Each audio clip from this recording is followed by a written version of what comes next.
Bem, boa noite com vocês. Meu nome é Júlio Santillan.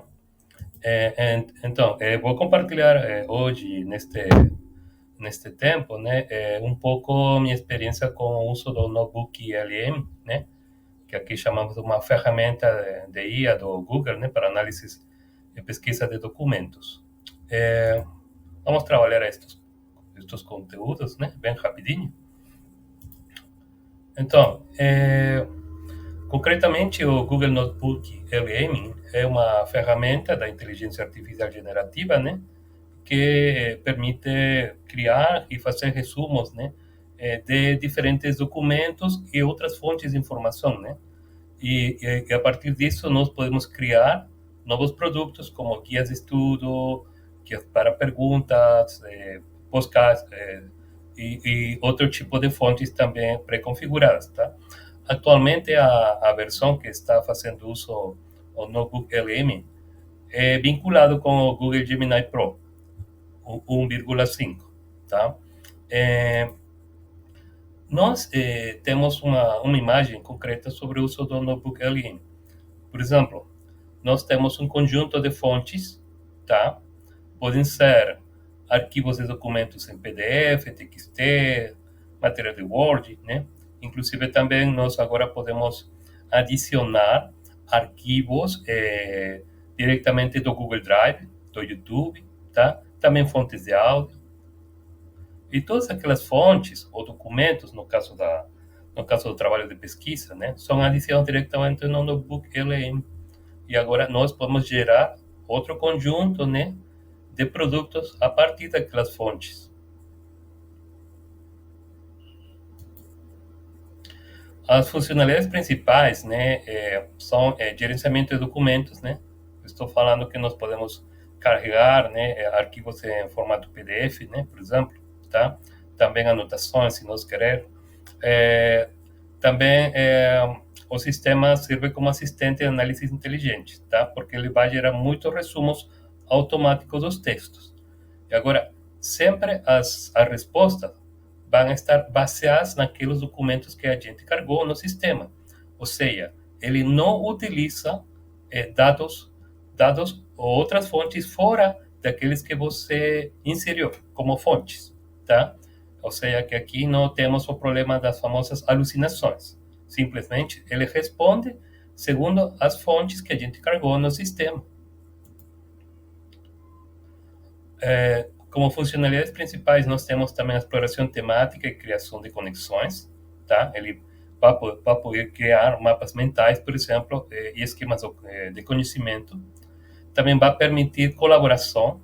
É possível compartilhar anotações, tá? E também os produtos gerados em cada uma das cadernetas, né? Ou pastas de trabalho com outros usuários. Agora, como benefícios, né? Bom, é um bom suporte para avaliação formativa, é bem sucedido como ferramenta para trabalhos na escola, por exemplo, tá? Mas também no trabalho nas corporações também. Permite a análise comparativa de fontes, né? Você pode carregar no sistema diferentes fontes em diferentes versões, e ela pode comparar e identificar as semelhanças ou diferenças. Também permite projetos de pesquisa colaborativa, né? Nós podemos trabalhar em grupo, né, com as fontes, fazer anotações. Este é bem interessante nos grupos que, por exemplo, fazem análises de fontes documentais, né, nas áreas como direito, por exemplo, tá? Permite criar linhas do tempo, né? Cronologias, né? A partir daquelas datas importantes que estão dentro dos documentos que a gente inseriu como fonte. Agora, nós podemos também considerar benefícios no sentido que o sistema pode criar simulações de debates e ensaios, tá? Por exemplo, nós podemos criar resumos de áudio e agora também resumos de vídeo, tá? Em formato de diálogo para simular pequenos debates ou bate-papos, por exemplo.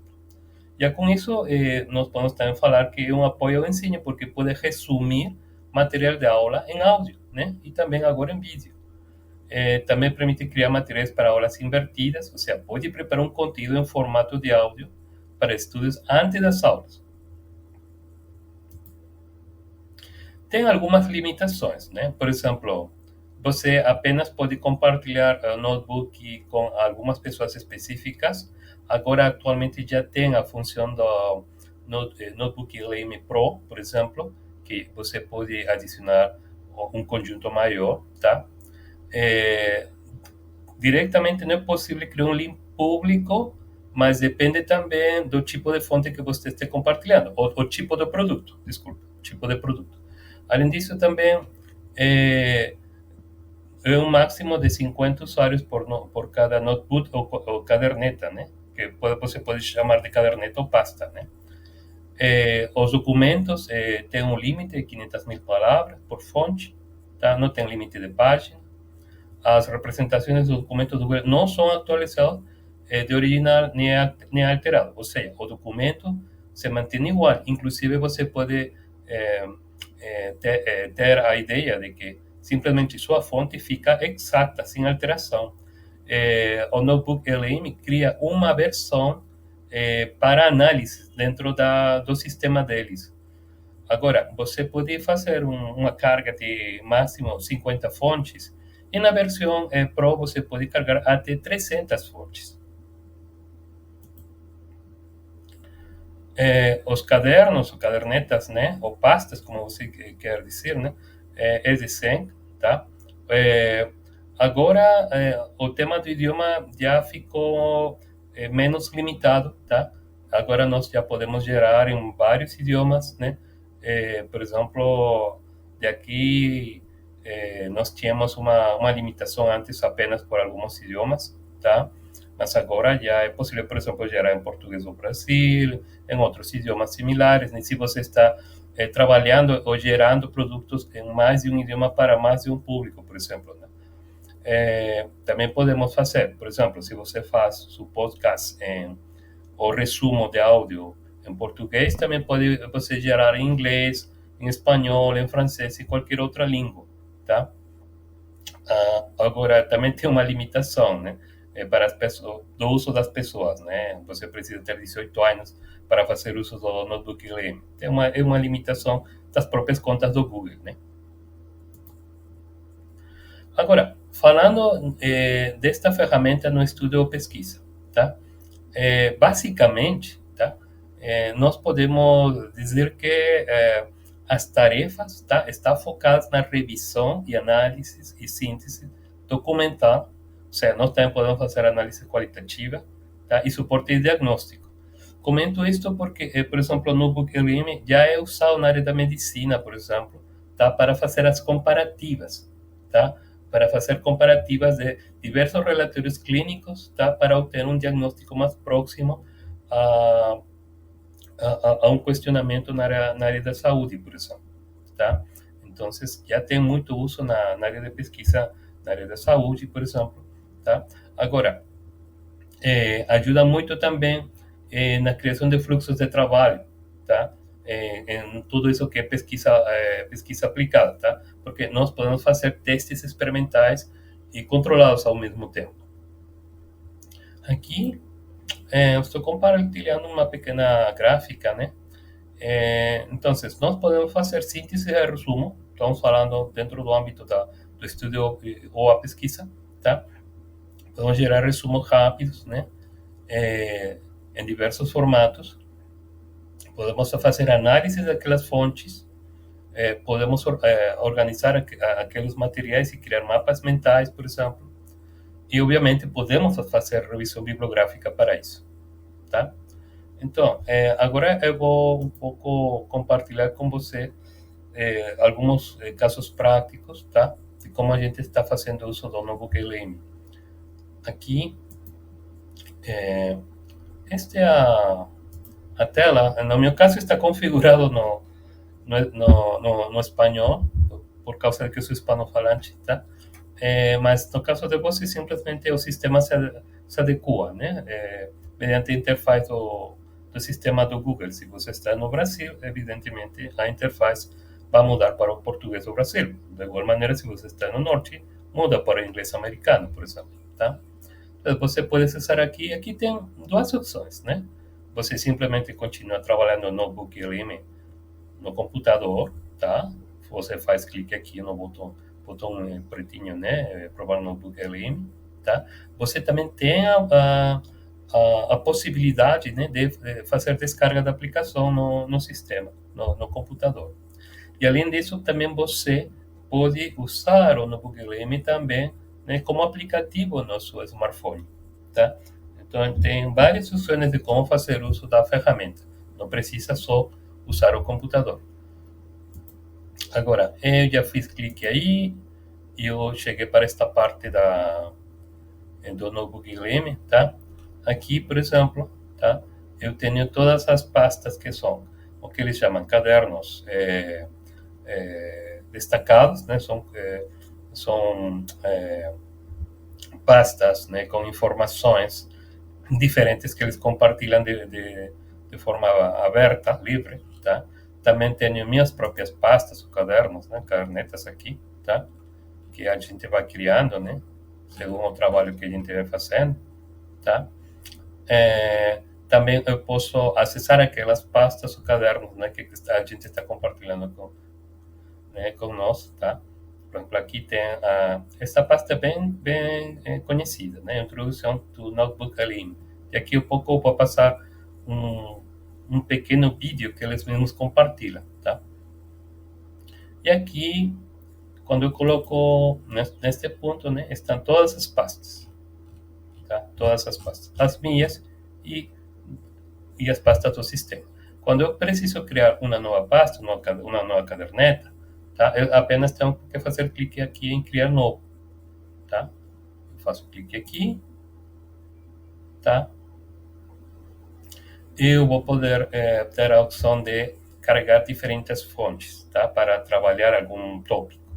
Por exemplo, aqui você pode vincular, por exemplo, material do Google Drive, se você tiver, sítios web também pode, se você quiser, material do YouTube, tá? Mas também simplesmente colar texto, tá? Se você tiver alguma anotação. Comumente a gente coloca arquivos em PDF, né? Arquivos de áudio também em formato MP3 também, tá? Então, você pode colocar isso aí. Agora, eu não vou colocar nada aqui, mas eu apenas queria mostrar bem rápido como está dividida a tela no computador do Notebook LM, tá? Aqui até agora, como não carreguei nenhum material, nenhuma fonte, tá? Ficou assim, sem título, tá? Então, aqui do lado esquerdo, tá? Você vai poder adicionar as fontes. Na tela central, você tem um ponto para falar, para fazer bate-papo com aqueles documentos, tá?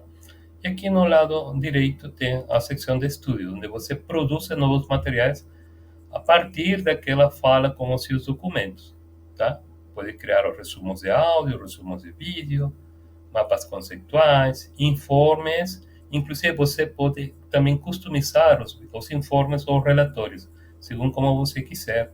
Também pode criar pequenas tarjetas, né, didáticas e fazer questionários, por exemplo, tá? Aqui eu tenho, por exemplo, uma pasta, uma caderneta que eu coloquei como público, ou seja, se alguém quiser pode acessar aqui também, tá? Onde eu coloquei minimamente 4 fontes, tá? São arquivos em PDF, tá? De artigos de periódico científico, tá? E também um vídeo de uma videoconferência sobre o mesmo tópico, tá? O sistema ele que fiz, simplesmente fiz um resumo inicial, tá? De tudo isso que a gente falou aqui. Inclusive acá você pode perceber, fala apenas de 4 fontes, né? As 4 fontes que estão aqui, tá? Mas a parte interessante, tá? Além das perguntas que a gente pode ter com o sistema, né? É precisamente criar alguns produtos novos para precisamente aprender de um jeito mais simples, né? Mais fácil, né? várias coisas daquelas fontes. Por exemplo, eu trabalhei um questionário, né, sobre aquelas fontes, né? Eu vou fazer clique aqui, tá? E ele gerou um questionário, né, de 10 perguntas, né, baseadas, né, naquelas 4 fontes,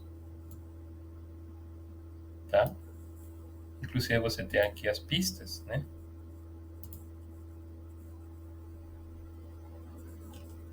Então, aí tem uma pergunta, tem uma segunda pergunta, tem uma terceira e assim, tem 10 perguntas, tá? Então, você pode acessar o questionário, né, trabalhar no questionário e testar, né, as perguntas para saber quais, se suas respostas estão certas ou não, tá? Ele vai dar um feedback para você e assim com isso também isso pode servir como é, pequeno teste, né, dos conhecimentos que você tem sobre estes tópicos.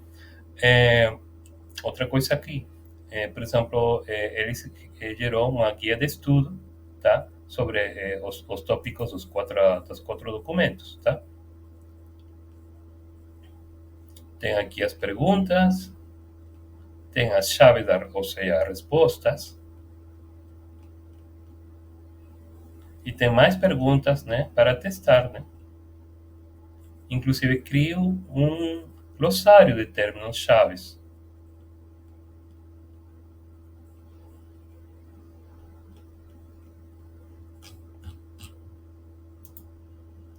O que mais temos por aqui?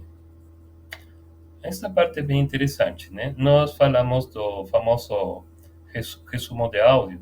Por exemplo, eu gerei um resumo de áudio, tá? No primeiro caso foi em espanhol, tá? Por ejemplo, voy a hacer clic aquí. Bienvenidas y bienvenidos. Hoy nos metemos de lleno en un tema, bueno, un tema clave para la ciencia. ¿Cómo se publica? ¿Quién paga? ¿Y qué significa todo esto para el acceso al conocimiento, no? Vamos a explorar esta idea de ponerle un valor financiero a las revistas científicas. Tenemos como base un estudio, uno reciente, que propone una forma de calcular cuánto valen las revistas y también cuánto podrían cobrar por publicar, los famosos cargos por procesamiento de artículos, los APCs. Exacto. Y para hacer eso usan indicadores. Bueno, indicadores que miden qué tan visible o influyente es una revista. Pero esto, ojo, no es solo un ejercicio teórico. Vocês podem perceber que tenta fazer um bate-papo, né? A partir dos diferentes pontos chaves, né, dos documentos. Agora, isso também pode ser feito em mais um idioma, né? Por exemplo, que aconteceu com o caso do português. Eu também gerei um resumo de áudio, que é este daqui. Olá! Hoje vamos mergulhar num tema quente no mundo acadêmico, o valor financeiro dos periódicos científicos. Um tema bem complexo, né? E começamos com uma sigla que, olha, deu o que falar numa discussão recente, APC. Ah, sim. Alguém brincou que poderia ser ameaças, poder e controle. Outros sugeriram, tipo, always pay cash, sempre pague em dinheiro. Ouvi essa também. E até rolou uma versão teca lá da Costa Rica, a Ponte Cutilho. Mas, afinal, o que são as APCs na publicação científica? A sigla oficial é bem menos dramática, mas o debate em torno dela é intenso. Bom, então, vocês podem perceber que foi criado, né, um resumo de áudio, mas tipo bate-papo, por exemplo, tá? E eles estão pegando... aqui, esta parte é bem interessante, porque, primeiro, eles pegam as informações das fontes, tá? Ou seja, você pode criar uma base de dados de conhecimento baseado em aqueles documentos, né, de qualquer tópico, e você pode criar aquele produto, né, aquele resumo de áudio que você pode compartilhar com outras pessoas precisamente para facilitar a compreensão daquele tópico, que pode ser, às vezes, um pouco mais complexo, tá? E também você pode trabalhar em diferentes idiomas, como você está percebendo. Agora, o que aconteceu aqui também? Tem outras opções, como você pode trabalhar outros produtos para dar um melhor entendimento daqueles tópicos que estão inseridos dentro daquelas fontes, tá? Por exemplo, aqui tem um mapa conceitual. Eu vou fazer clique aqui, tá? E que temos aqui? Nós temos, por exemplo, um mapa conceitual daqueles conteúdos, tá? Estas são as 4 fontes, tá? Ele está tentando um pouco resumir o conteúdo daquelas fontes, para você ter uma ideia. Então, você pode, por exemplo, ir fazendo clique, né? E vai um pouco ele contando o conteúdo de cada uma das fontes, né? Por exemplo, aqui o objetivo principal desta fonte, né? E vai explicando ou vai facilitando, né, os pontos-chave disso, tá? Fonte de dados, né? De onde que ele pegou. Então, isto é bem interessante para um pouco entender a lógica de cada um dos documentos. Eu apenas abri, né, para o caso de um, tá? Se eu quero explorar, por exemplo, este daqui, igual, né? Por exemplo, aqui fala de uma hipótese central, né? E tem as ideias principais, né? Este ponto, né? Então, ajuda muito para visualmente ter um entendimento, neste caso, das fontes, tá? E isto é gerado de forma automática, tá? Não precisa você disponer de muito tempo para fazer isso. Agora, uma coisa nova são os resumos em vídeo, por exemplo, tá? Por exemplo, eu solicitei a geração de um vídeo, tá? Que possa resumir as 4 fontes, tá? Por exemplo, eu criei primeiro um aqui, que está em espanhol. Eu vou abrir um pouco por aqui, só um momento. A ver, pensemos en esto. ¿Cuánto vale realmente el conocimiento? Pero no el de toda una carrera, no, sino el de un solo artículo científico. Hoy nos vamos a meter de lleno en un debate que está que arde en el mundo académico. El intento de ponerle un precio a las revistas científicas y lo que eso significa para el futuro del acceso al saber. Ok, ¿cómo vamos a desglosar este tema? Primero, vamos a entender el escenario actual, el precio del conocimiento. Luego, nos metemos con la famosa fórmula para calcular el valor. Entonces, do mesmo jeito que nós fizemos um resumo de áudio, eles tentam fazer uma mistura, né? De tipo uma apresentação com áudio, né? Tudo combinado, então temos um resumo em vídeo, tá? Eu também testei o mesmo tópico, mas agora em português, por exemplo.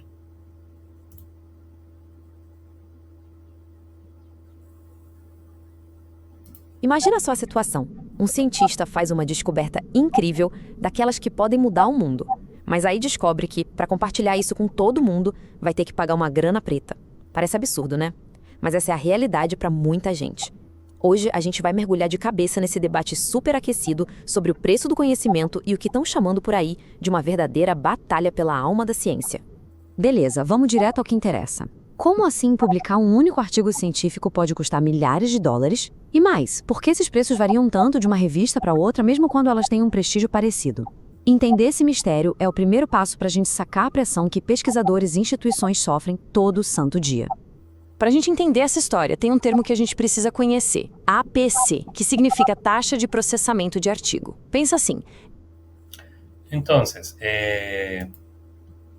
nós temos estes produtos que são gerados na área do estudo, ou área de trabalho, né, do notebook LM, né? Tem também outras coisas, como os informes ou relatórios, tá, que a gente pode fazer. Inclusive, tem a opção de criar um relatório de um jeito customizado, tá? Ou também tem já relatórios, né, padronizados, como documento formativo, guia de estudo, uma entrada para um blog, né? Um análise estratégico, né? Um relatório de posicionamento, um resumo conceitual, glossário de termos, tá? Então, É bem interessante, bem amplo as possibilidades das coisas que a gente pode fazer com o notebook LM, tá? Tá. Então, aqui Com tá. inteligência artificial. Ele foi pensado para mudar o jeito como a gente lida com informações. A promessa é ajudar a refinar e organizar ideias de um jeito totalmente novo. Bora ver como isso funciona? Essa é a grande sacada. A pergunta que o Notebook LM tenta responder. Pensa só, uma inteligência artificial que é só sua, privada, e que se baseia unicamente no material que é fornecido a ela. Então, tem também estes recursos, né? Quase todas as atualizações do Notebook LM, né, as novidades, né, a gente pode conseguir ou acompanhar, tá? Aqui na conta do Notebook LM que está no X, tá? Constantemente eles publicam aqui as atualizações, inclusive as atualizações mais recentes, né, que aconteceram agora há pouco, ontem, por exemplo, né, que agora também inseriram, né, aquele resumo em vídeo, né, por exemplo, visualizações do jeito kawaii, por exemplo, tá?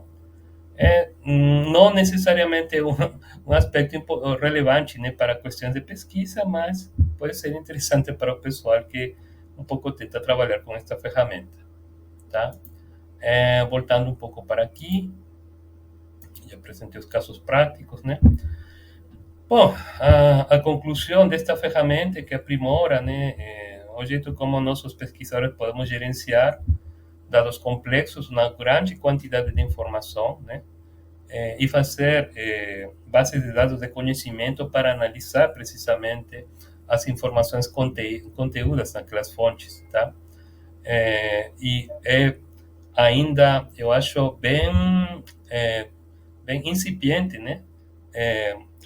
Os diversos usos que ainda estamos fazendo no Notebook LM, que é importante lembrar que não está focado inicialmente em coisas de pesquisa, máximo em coisas vinculadas ao ensino básico, ensino médio, tá? Mas pelas características que, na verdade, é mais focado para questões do negócio, das corporações e mais, tem aspectos que nós, as pessoas vinculadas, por exemplo, ao ambiente acadêmico, universitário, no caso nosso da comunicação científica, pessoal da ciência da informação, né? Podemos explorar muito, tá? Podemos explorar muito porque é assim, é uma base simples, onde nós podemos ter aquela, tipo uma caixa preta, né? Onde nós colocamos conteúdo e nós podemos tecnicamente explorar aquele conteúdo ao máximo com a ajuda daquela ferramenta, tá? Ou seja, depende muito da criatividade de cada um de nós para poder explorar ao máximo esta ferramenta. Bom, este tempo é super curto, tá? Agradeço a sua atenção. Se alguém tivesse alguma coisa que perguntar, eu não sei se Brian... Tem 5 minutinhos ainda, Júlio, para tem 10 minutos de transição de uma oficina para outra, então tem 5 minutinhos. Eu vou dar uma dica para o pessoal, que o chat, o notebook LM, na criação de vídeo ou até de áudio, é importante configurar para português brasileiro. Por quê? Quando tu pede uma configuração para ele ou alguma coisa, ele vai puxar para uma mistureba de português de Portugal com português do Brasil. Fica muito estranho. Então é bom já mudar. Cada vez que abrir um novo vídeo ou um áudio, mudar para tirar do inglês do padrão e deixar para português brasileiro. Isso mesmo. Por exemplo, aqui eu posso já customizar isso, né? Já é possível, mas como falou o Brian, né? É preciso, você precisa, né? Igual assinalar, né? Aqui na customização, qual é o tipo, né? De língua que você precisa fazer. Inclusive agora você também pode assinalar, né? Se quer que o áudio seja longo, mais curto. Se você quer precisar, por exemplo, que o áudio está focado um público X, por exemplo, da ciência da informação, da comunicação, da história, né? Você pode colocar aqui e o áudio se adapta para aquele público, por exemplo. Tá? Ou seja, você pode customizar, não é uma coisa que fica assim livre, tá? Você pode customizar inclusive se você quer que tenha 2 pessoas no debate ou 3 pessoas no debate, tá? Inclusive se você quer que um ponto específico daquele tópico, daquelas fontes seja abordado, né? Você pode precisar isso, pode indicar para o sistema que trabalhe basicamente um ponto, tá? Então dá para ter um produto mais exato, tá? Um resumo de áudio, um resumo de vídeo mais exato. E eu acho, Júlio, que contigo também deve acontecer com o espanhol, né? Deve acontecer de pegar e pegar um, um espanhol diferente do que tu usa no dia a dia também, né? De fato, né? Por exemplo, aqui estou compartilhando, né? Aqui é onde você pode customizar isso, né? Como customizar o resumo de áudio, né? Claro, é de fato, né? Por exemplo, para mim é bem engraçado, porque quando eu estou vendo o resumo de áudio em português do Brasil, para mim é português do Brasil, mas pero eu estou tentando pensar, mas quando um brasileiro consegue ouvir, ele está tentando saber de onde é o sotaque daquele brasileiro, por exemplo, tá? Eu até agora não consegui adivinhar. No caso nosso é igual também, né? O sotaque é diferente do espanhol da Espanha, que do Latinoamérica ou do México, por exemplo, né? É bem diferente, tá? Mas como você falou, é aqui só você assinalar que em vez de português de Portugal, tem que você indicar que é português do Brasil para que, por exemplo, no caso dos áudios ou dos vídeos, né, você possa ter, né, aquela precisão do material. Né? E acho que se alguém tiver alguma dúvida, podem perguntar. A gente tem um tempinho ainda antes de acabar, então podem falar. Ou podem enviar uma mensagem aí que eu leio também.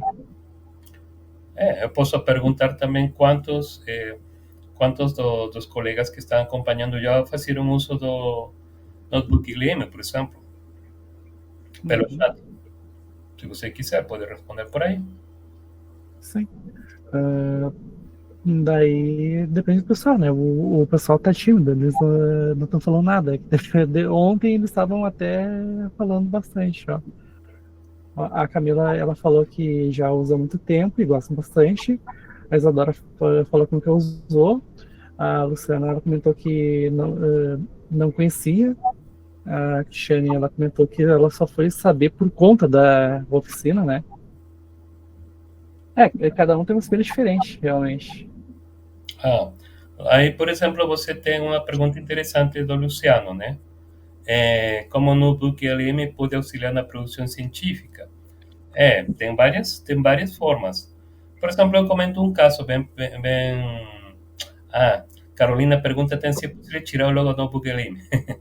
É possível, tá? Então, vou responder as duas perguntas do Luciano e da Carolina, tá? Como pode esta ferramenta auxiliar na produção científica? De vários jeitos, por exemplo.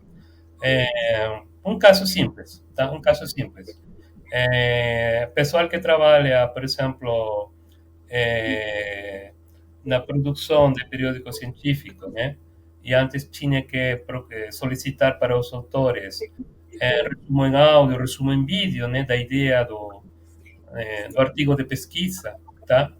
Agora já poderia se apoiar em esta ferramenta apenas carregando no sistema o artigo e solicitando ao sistema gerar um vídeo curto ou um áudio curto de resumo do artigo, por exemplo. E pode fazer uso daquele material para complementar as informações daquele artigo no periódico, por exemplo. Tá?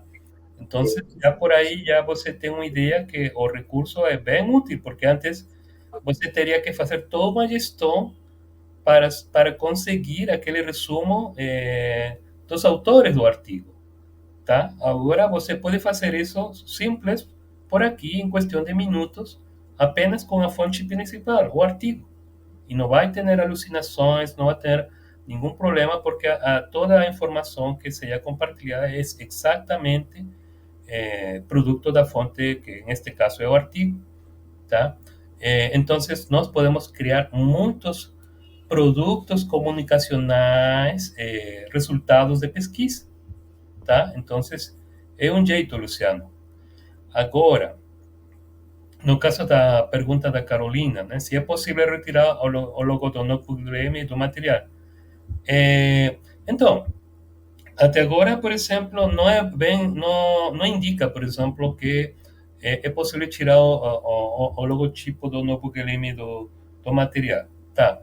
Mas uma coisa que sim é viável fazer, por exemplo, é fazer uso do áudio do notebook LM e fazer uso de outras ferramentas de inteligência artificial para recriar áudios e vídeos, fazendo uso daquele material. Ou seja, você poderia tirar, fazendo uso daquela fonte inicial, tá? Mas em outras ferramentas, não diretamente aí, até agora, tá? Eu entendo que tem uma versão de Notebook LM Business, tá? Mas não tem uma taxa fixa. A taxa essa ainda tem que ser negociar diretamente com a área de gestão de Notebook LM, tá? Da corporação com a Notebook LM, né? Que é o Google mesmo, né? Mas até agora não falaram nada do negócio de tirar o logo, por exemplo, Carolina. Mas, por exemplo, temos pessoas, eu, por exemplo, já usei material, né, inicial de Notebook LM para, por exemplo, fornecer conteúdos de podcast, por exemplo, tá? Então, se eu, por exemplo, acho que em outra circunstância compartilhei isto, tá? Nós, por exemplo, temos um pequeno podcast, tá? Sobre tópicos de ciência aberta, né? Que é um tópico que eu desenvolvo, tá? Eu criei também aqui, né? Com material precisamente que eu tirei, né? Do Notebook LM, tá? Eu comento também aqui qual é a origem do material. A origem foi trabalhar no Notebook LM com a curadoria da minha pessoa, por exemplo, tá? Então, aqui, por exemplo, eu coloquei, inclusive tem em espanhol e em português, que eu coloquei algum material daqui também, tá? Então, não sei se dá para ouvir. Espera aí. Só para... Não sei se está dando para ouvir. Bom, mas eu já compartilhei isto pelo Spotify, tá? E dá, né, para acompanhar isto, né? Que não é outra coisa que resumo de pesquisas ou de tópicos de pesquisa que eu trabalho para meu interesse pessoal, né? E para compartilhar com outros colegas, né, que pesquisam o mesmo tópico.